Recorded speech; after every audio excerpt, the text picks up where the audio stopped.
লা আপনাদের আগের একটি ভিডিওতে দেখানো হয়েছিল আমার সবজি জমিতে এই জায়গায় কুমড়ার বিচি চারা দেওয়া হয়েছিল। তো আজকে এখান থেকে কয়েকটি কুমড়ার গাছ উঠিয়ে নিয়ে আমার জমির আরেকটি অর্থাৎ যেখানে লাল শাক এবং পাট শাক চাষ করেছিলাম সেই জায়গাটি খালি হয়ে যাবার কারণে সেখানে এই কুমড়োর চারাগুলো উঠিয়ে নিয়ে একটি সুন্দর করে ছোট্ট মাচা তৈরি করে দিয়েছি।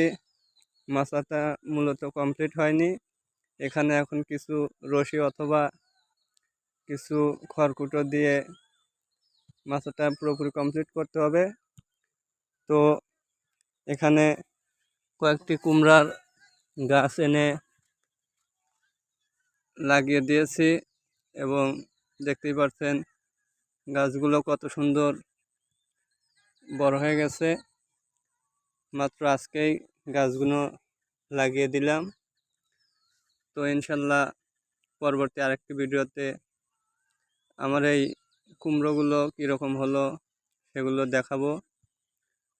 এবং নিচে যে দেখতে পাচ্ছেন পাট শাকগুলো, সেগুলো মূলত মাথা কেটে নেওয়া হয়েছে।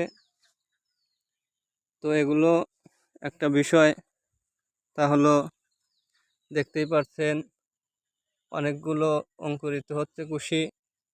এগুলো বড় হলে এগুলো থেকে পুনরায় আবার শাক খাওয়া যাবে, তাই এগুলোর মাথা কেটে নিয়েছি। উপরে কুমড়োর মাচা থাকবে, নিচে এগুলো থাকবে। তো দেখা যাক কীরকম হয়।